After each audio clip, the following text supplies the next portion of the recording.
Upo muna ako din sa garden at ako po ay katatapos lang pong magkape-kape. Tinitingnan ko po yung aking po mga halaman. Pansin ko din po yung aking birds feeders po ay kahit po naulan ay may pumupunta pa rin ibon.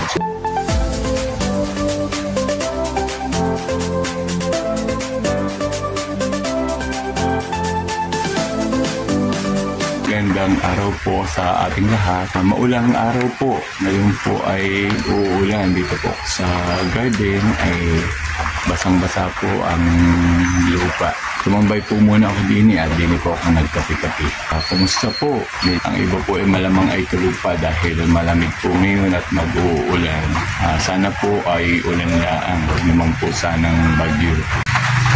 Ang garden po ay basang-basa kasi po nag-uulan na naman. May low pressure area po. Meron pong LPA. Kaya po talaga pong maulan na uli po. Ayan po ang garden. Basang-basa po. Yun po ang aking mga birds feeders. So mamaya po papakita ko po sa inyo kung may dadapo pong ibon. Kahit po ngayong tag-ulan. Nakita ko muna po sa inyo ang ilang parte ng garden ko din malapit po sa aking propagation area. Medyo basa po ang lupa. Yun naman po ang aking mini pool.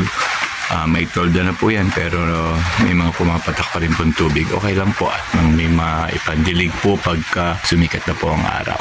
Upo po muna ako din sa garden. Katatapos lang pong magkape-kape. Tinitingnan ko po yung aking po mga halaman. Pansin ko din po yung aking birds feeders po ay kahit po naulan ay may pumupunta pa rin ibon. Siguro po ay pag nagugutom na alam naman nilang meron din sa garden na birds feeders, tukuyin na po nila kaya kahit po naulan, alam na po nila ang pupuntahan. Siguro po kumukuha sila ng pagkain o dinadala nila kung saan po sila nag-i-stay. Mamaya po, papakita ko po sa inyo kung talaga po may mga napunta pong ibon dun sa aking birds feeders. Ano naman po yung dinala ko rin pwede pong ipakain sa ibon ay po yung hopia. Nakalimutan ko na po medyo sobrang lambot na po kaya po papakain ko sa kanila. Usapang ibon muna po tayo na kaunti at gusto ko pong pakita sa inyo yung mga ibon pong pumupunta ko din sa aking pong birds feeders. Kaya po nakakatuwa nakagawa din po ako ng istorya tungkol sa kanila, yung mga sasabihin ko at nakita ko rin po yung kanilang mga sa ilang araw ko pong pagpunta-punta din at panonood po sa kanila. Nakita ko rin po yung mga iba't iba pong katangian din po na yung mga ibong napunta ko din. Patutuwa po kayo sa aking mga napansin po sa kanila. Sa usapang ibon ko na tayo ha. Dini po sa garden, ang napansin ko po na makagawa po ako ng birds feeders unang-una ko pong naging mga bisitang ibon ay pong mag-asawang ibon po. Isa po ay mahilig pong magtutuka, siguro po yun ay lalaki at yung pong nasa kabilang side ay babae. Ito po yung isa kong ginawang pakainan po o patukaan po ng ibon na nakakabit naman po sa kamyas. Ito pa po ang isa nakakabit po sa may bakod. Ito po yung pinakahuli, bale ito po yung pang-apat, pinakalas po na ginawa kong birds feeders po na nakalagay din po sa tabi po ng bakod, katabi po naman noong isang nakalagay po naman sa likod po ng kamyas.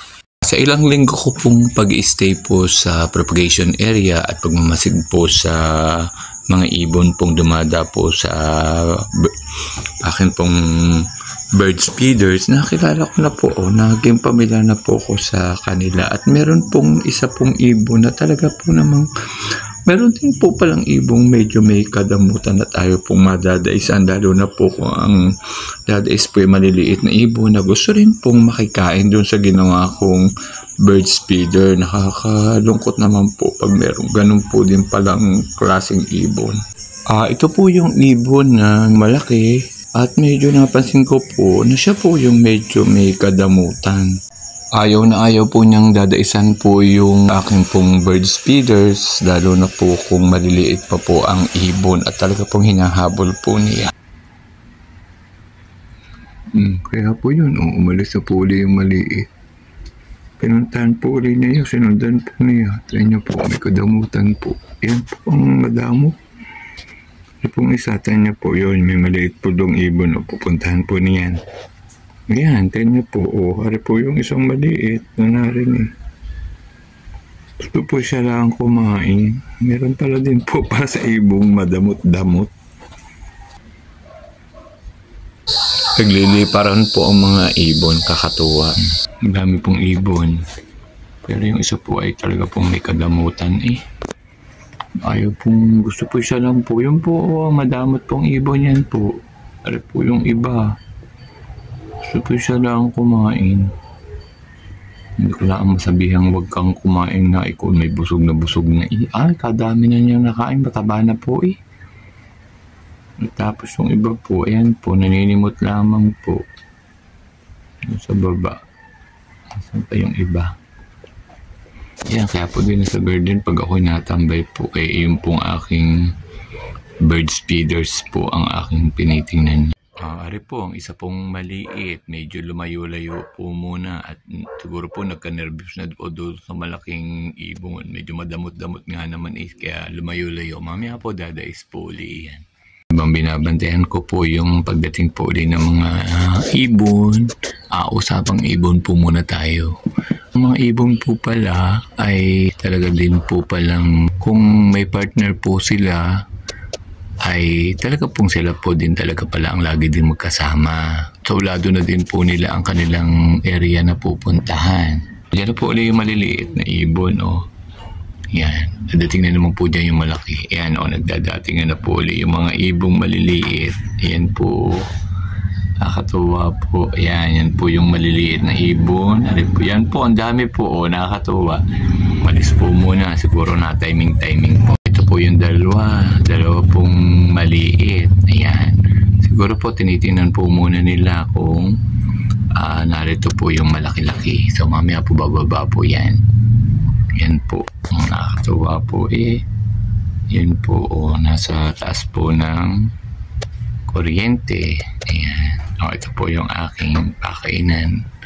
Tanda na po nila. Wala pa po yung yung isa pong madamot-damot, baka po hinahanap yung kanyang shotang isa na baka akala mauubusan sila.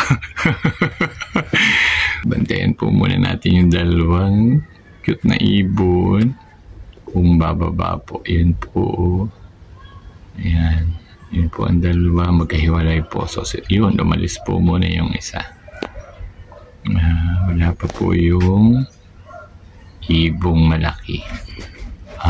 Dyan po palang ibon, pag po pala yan ay nagpugad, ay talagang pag po yan ay nagkangitlog, hindi ka po talaga makakadais.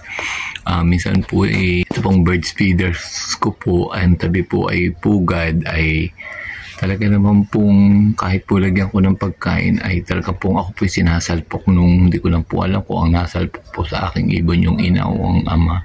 Pero okay lang po yun. Gayon talaga po, pinoprotektahan po nila ang kanilang anak. Ayan, dalawa na pong maliit ang nadinig po sa aking bird feeders po. Ayan, may tubig din po ang ilalim para po baka po sila mauhaw.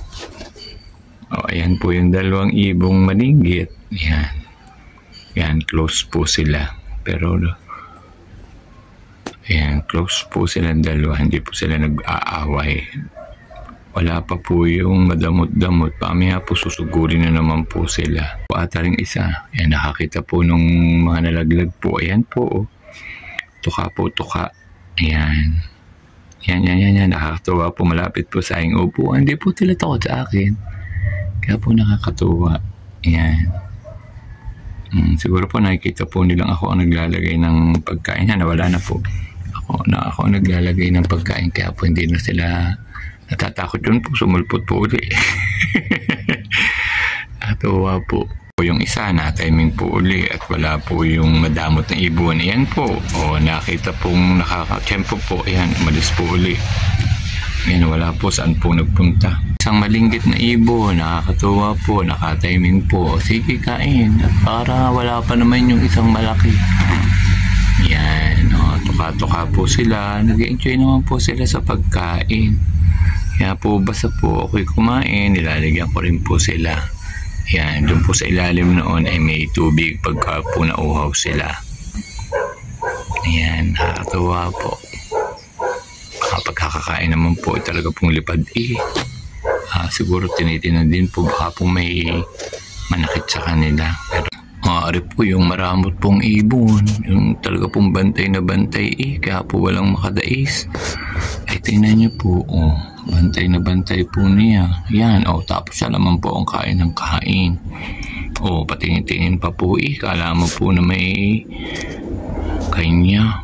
Yan, tanyo po, busog na po ito, maba na po rin sa kakakain.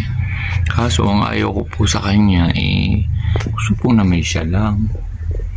Ayan, wala pong makatabi makadais. Basta po may dumais siya tutukain po niyan o hahabulin po niyan. Ayan. Disappoint naman na rin ibong ari kasi siya lang.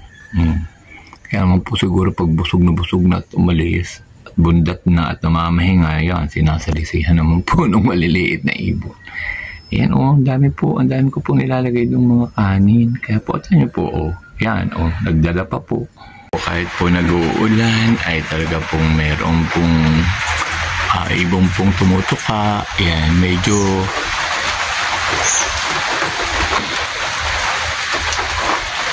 ulang-ulan po, pero may mga ibon pong nasa bird feeders po. Hindi lang po talaga makalapit dahil yung pong yan po, ari pong malaking nasa kaliwa po, malapit po sa kanya, siyan po ang nagbabantay.